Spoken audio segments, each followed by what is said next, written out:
Hello and welcome to Straight Talk. I'm Ayşe Süberker. Turkey's Operation Peace Spring in northeastern Syria has come to a pause for now. After gaining significant ground against the YPG, Turkey agreed to suspend its counter-terrorism operation for 5 days. That short window will allow the U.S. to coordinate the YPG's retreat from an area where Turkey will set up a safe zone.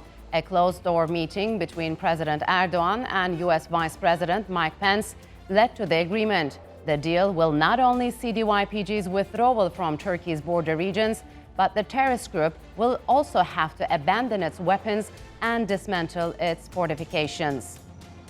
If all goes to plan, the U.S. says it will drop current sanctions on Turkey and not impose any more. After weeks of tough talk bordering on hostility, Turkey and the U.S. seem to have found common ground in Syria. But will this situation last? Can the YPG terror group be trusted to follow the agreement? And joining me now is Mehmet Celik, who is the managing editor of the English language daily Sabah newspaper, and Yahya Al Aridi, who is the spokesman for the Syrian Negotiation Commission. And joining us from Washington, D.C. is Hamdi Rifai, who is the Director of Council of United Syrians and Americans. Gentlemen, welcome to Straight Talk. It's good to have you here. We've been witnessing some head-spinning developments since the start of Turkey's Peace Spring operation. Turkey had to face a tremendous pressure from both its allies and its adversaries. But now that things have calmed down a bit with the signing of this agreement between Turkey and the United States. We'll break down the current developments on the ground and political repercussions of this agreement. But Mehmet, I want to start with you. What do you make of this agreement between the United States and Turkey, and how significant is it? I think it's pretty historic, given the deteriorated, the damaged relations between Turkey and United States in the recent years. Mm-hmm. So on a broader level, I think it will be a good testing for the rebuilding and rebuilding of the trust and the relations between Turkey and United States. However, with regards to the implications on the regional level, I think it's also historic and has a huge impact on the people of the region. First of all, the moving of YPG away from Turkey's border will mean a securitized border for Turkey. Mm-hmm. Secondly, it will mean an establishment of a safe zone along Turkey's border in northeastern Syria, northern Syria, which will allow and enable the voluntary return of those who want to go back to Syria. And also, it will mean that, de-weaponizing in a way, if we can call that. We will talk about it. Can we say with this agreement, terror corridor is broken for good? Well, I think it has broken significantly. Okay. We will see how this deal actually is implemented, and also Russia has a huge effect on other areas where YPG is significant too. Mm-hmm. But Turkey's previous two operations were the first two steps, and I think with the Operation Peace Spring, this damage to terror corridor or elimination of terror corridor is in place right now. Okay. So, yeah, the deal will not only see the YPG withdrawal from that area, but also the terrorist group will have to lay down its arms. We're talking about Middle East here. So how is this possible? Will this be possible, the YPG laying down their arms and dismantling some fortifications? Who is to verify this? Well, not willingly. They wouldn't do that willingly, but there are all sorts of powers involved in Syria. Mm-hmm. And when Turkey started this operation, it just had, I believe, noble goals, security concerns, and at the same time, an area which was being planned to turn into a separate entity, mm-hmm. like Israel. And at the same time, it just displaced all people over there and practiced all sorts of terrorist acts. The goal of Turkey, as we understood it, is to evacuate this area rebuild it and just give an opportunity for those displaced Syrian people to go back, and at the same time to protect its security. So those are noble concerns.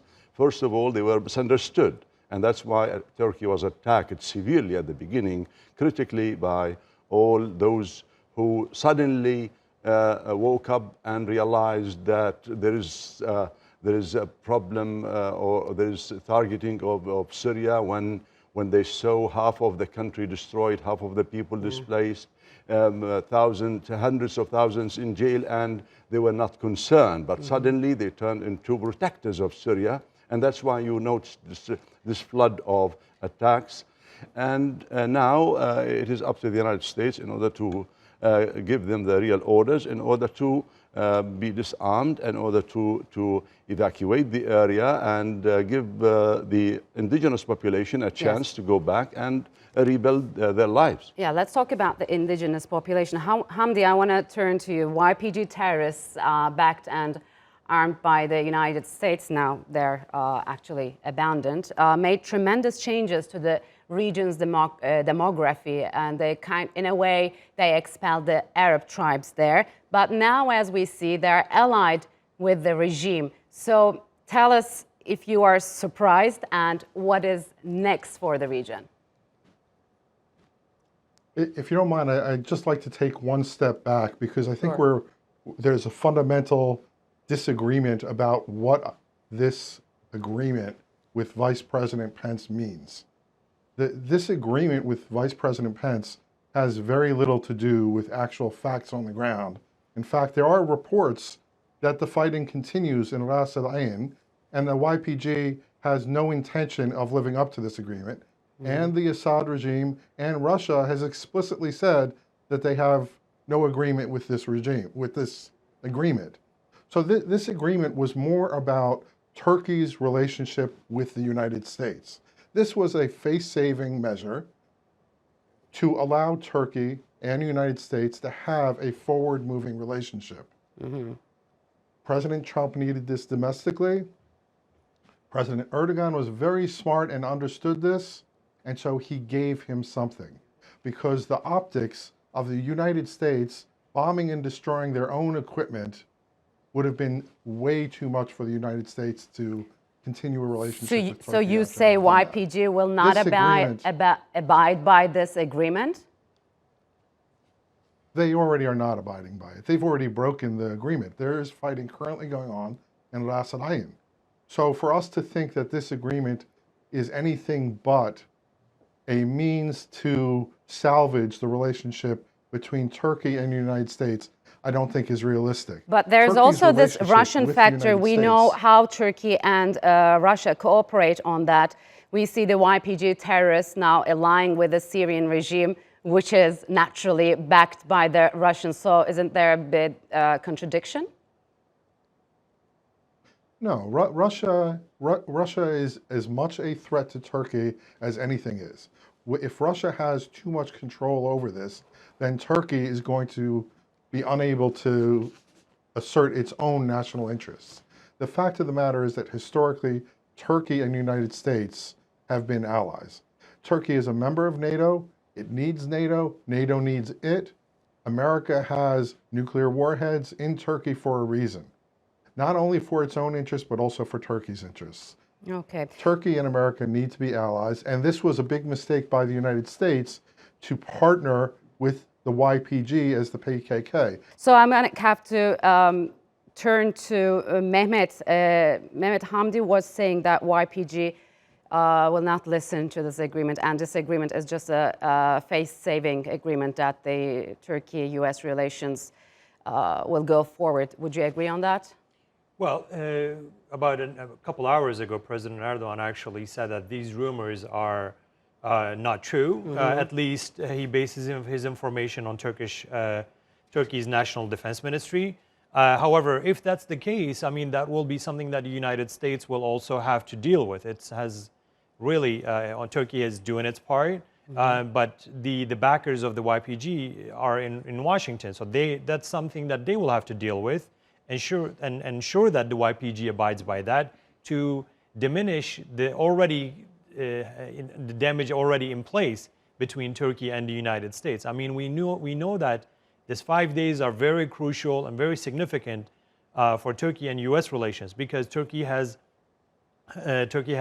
made deals with the United States with regards to YPG a couple times before, and unfortunately, all the promises made by Washington to Turkish officials were not kept. So if this, I think, fails, Turkey is already on the ground in Syria. Turkey is already determined to carry out an operation to eliminate terrorist elements, and Turkey has not actually withdrawn from the region, so that they will have to redo something, because Turkey has not agreed to withdraw its weapons or military from the region. So it is the YPG that needs to withdraw and the United States must ensure that will happen for the agreement to actually is implemented. And if they don't, that's something that we can speculate now, but I think it's better to see what will unfold in the next few days. So Yahya, do you believe that peace and stability can be restored this time, and are we nearing an end game? What do you see for Syria's future given the current developments? Well, referring to that last point that you raised, in that agreement there is a specification of time. 120 hours were given for those YPG to fulfill what the Americans committed themselves to do. And they are completely dependent on the Americans. If the Americans say something, they have to abide by that. But we have certain parties that do not have interest in having such an agreement, like exactly the Syrian regime. And you know, there's a change of uniform, and persons from YPG wearing Syrian army uniform and getting into Ras Al-Ain and taking photos, etc., showing that there's interference on the part of the regime into that area. Now, this is violation of the agreement. And as Mohammed said, that these are on the ground, and they have with them, of course, the Syrian National Free Army, which is in thousands and not participating, a partner to this operation, because we have hundreds of thousands of people who were displaced from that place and they need to go back. And this entity, which is to turn into a separate one, an independent one, so there are, we have stake there. Yeah. And if you are asking about peace would have a chance, we believe this is a very good step towards achieving peace, because soon the Constitutional Committee would start in Geneva. There is UN Security Council Resolution 2254, which was referred to in the agreement concerning just achieving peace. And at the same time, Russia, which has been there for a long time, over 4 years after Putin said that for 3 months I'll be there and finish this whole thing into a political process, but he didn't. He has been there for 4 years, and he has interest in making this succeed. If they play around, it would be reflected on them negatively. Now let's take a look at Turkey's perspective a bit. Turkey, because has been endured enormous pressure during this period, and as we all know, it never backed down. So as Turkey launched Operation Peace Spring to clear its border regions of terrorists, some Western capitals accused Ankara of deliberately targeting the Kurdish people in Syria. Adding to the misinformation and confusion were mixed messages coming out of the White House. But Turkey has made clear that its operations is aimed at terrorists who have been waging a decades-long war against the Turkish state. Shuaib Hassan explains.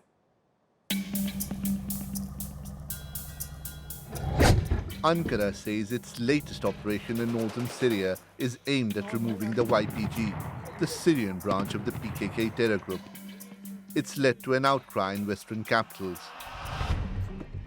For many, the group is a shining light for progressive change in the region, but not everyone agrees. And even US President Donald Trump now seems to be one of those. And the Kurds are much safer right now, but the Kurds know how to fight. And as I said, they're not angels. They're not angels. If you take a look, you have to go back and take a look. In its more than 30-year terror campaign against Turkey, the PKK terror group has been responsible for the deaths of 40,000 people. The group is classified as a terror organization by the US, UK, EU, and Japan. The YPG is the Syrian branch of the PKK. Its literature focuses on Abdullah Öcalan, the founder and head of the PKK, and says that the YPG is part of the same struggle to carve out a Kurdish state. But many Kurdish politicians and activists in Turkey say the PKK doesn't represent their whole community. And while some of them do maintain there is a lack of trust with Ankara, others are skeptical of the group's tactics. We Kurds have deputies in parliament, and it's up to them to act on the political side to find a peaceful solution. The Turkish government says it's committed to guaranteeing greater cultural and linguistic rights for the Kurds. Ankara also says it supports the Kurdish autonomous region on its border with Iraq, and that shows it's not anti-Kurdish. But Turkish officials say the YPG and PKK want to break up Turkey. The government says it will do what's necessary to prevent that, as well as attacks on its civilians. Operation Peace Spring is part of these efforts to clear the Turkish border from all terrorists. Shoaib Hassan, Straight Talk. Yes, since the start of this operation, there have been some concerted efforts by some circles conflating Syrian Kurds with the PKK. Turkey said it's a fatal mistake to equate Syrian Kurds with the YPG. Why, Mehmet? Well, because YPG is a terrorist group, and not all Kurds are terrorists. This mistake, it's like saying Daesh and all Arabs are terrorists, or Daesh represents all Arabs, or any other group, a terrorist group representing an ethnicity. Turkey's operation is not against an ethnic group, or an ethnic or a religious group, or any other group based on some sort of cultural or social values. This is a terrorist group, an armed group that has been in a fight against Turkish state, and Turkey wants to eliminate this terrorist group. So, I mean, this disinformation or this propaganda saying that Turkey is fighting Kurds, if this was true, I mean, we wouldn't have ABC needing to really, use some video from a shooting range, and saying that this is Turkey's operation, which President Trump himself made fun of. There is no tangible evidence to support that to begin with. Aside from that, Turkey has not been a country, nor the Ottoman Empire for that sake, that deliberately targeted civilians at any part of its history. This is not part of Turkish social tradition, or Turkish culture, or Turkish military tradition for that sake. And we shouldn't forget that Turkey has its own Kurdish citizens, Kurdish population. If that was the case, that Turkey was targeting an ethnic group, namely the Kurds in Syria, I think Turkey's own Kurdish population would have stood against that. Actually, PKK committed its worst crimes on its Kurdish fellows, isn't it true? That's definitely true. I mean, even if in Syria, even in Turkey and Syria, there's anybody that opposes the PKK's ideology is seen as a threat, regardless of what ethnicity they are. So, I mean, if you look at actually the social formation of the Kurds in the region, we can see that they are much different than what the PKK's ideology is, a Marxist or a very radical Leninist ideology. If you look at the Kurds in the region, that's not necessarily, we cannot say that majority of Kurds can actually align with that group, at least at the ideological level. Yeah. So it's far from the truth to say that the Kurds... This is smear campaign. Although he changes his mind quickly, but let's listen to what US President Donald Trump had to say about the PKK, and then we'll continue to talk. The thing that's common is that everybody hates ISIS. Now, the PKK, which is a part of the Kurds, as you know, is probably worse at terror and more of a terrorist threat in many ways than ISIS. So I want to turn to Hamdi. Hamdi, has the YPG become a liability for the United States? What do you make of Trump's statements? The YPG has been a liability for the United States since 2015. This was one of the biggest mistakes the United States has ever done policy-wise. They built the foundation for something based on a foundation that was sand, that was going to go away. The United States never had a real expectation that the SDF or the YPG or the PKK or whatever we're going to call them today had any real viability to do anything to stabilize the area. At some point, and they've acknowledged this many times, they were going to have to become something else. Was it going to be just another name change? It wasn't. They can't change who they are. The PKK is a terrorist organization, and this is just the result of not dealing with that reality for so many years. If the United States really wanted to do something in Syria, they needed to remove Assad. That still is the case today. Even after 9 years of murder, 9 years of killing, 9 years of destruction, this issue isn't going to go away, and Turkey has to secure its border, not only for its own benefit, but for the benefit of 6 million refugees.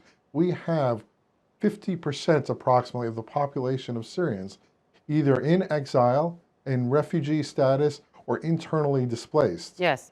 The myth that Assad has won is not the case.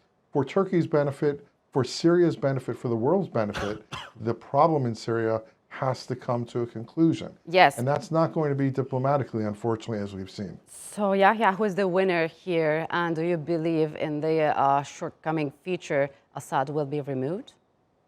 Well, there is a possibility there, but also referring back to what Mr. Rifai said, well, we have to always look at the source of the problem.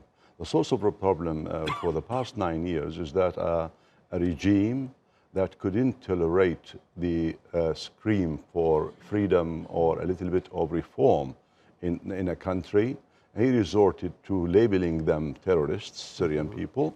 He invited foreign powers, militias, and he invited Russia with its jets, and also with the with barrel bombs on them, and all this time. And at the same time, you have the PKK and the PYD, who are a gun for rent, ready to do this. And as you can see, that immediately when the United States somehow abandoned them, immediately they contacted the regime, the Assad regime, in order to ally themselves with the regime and in order to continue what they are up to. Now, there is a possibility for peace in Syria. There is a possibility for change. Definitely there should be, because you cannot solve this problem without uprooting its source.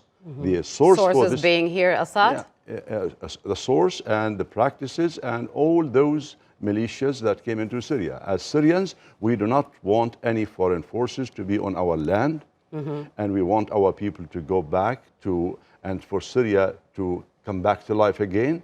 But as such, it wouldn't be able to do so. Mehmet, my last question is for you. As we've mentioned, we've seen a global outcry since day one, whether it be the European Union or the Arab League, which is accused of being ineffective during the crisis, this crisis and others. So do you think this operation has exposed who Turkey can trust and not?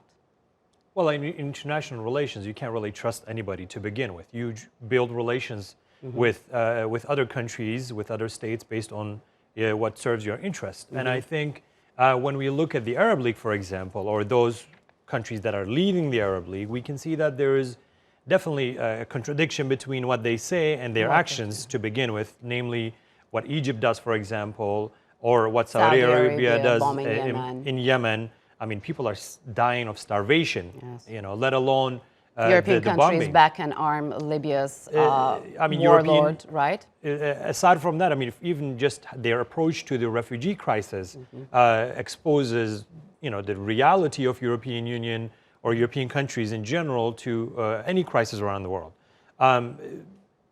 This whole thing, has it exposed Turkey's, the real face of Turkey's Western allies or some of the allies in the Gulf or the Arab world?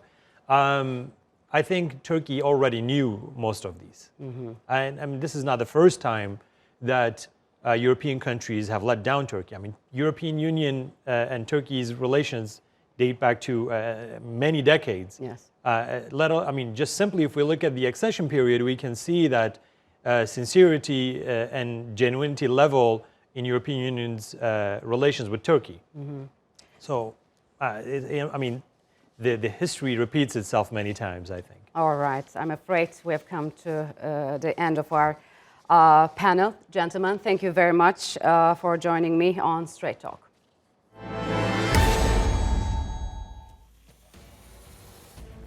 And that's all for this edition of Straight Talk with me, Ayşe Süberkaş. If you've got any comments, do share them with us on Twitter with the hashtag Straight Talk. Also, don't forget to subscribe to our YouTube channel. Until next time, take care and goodbye.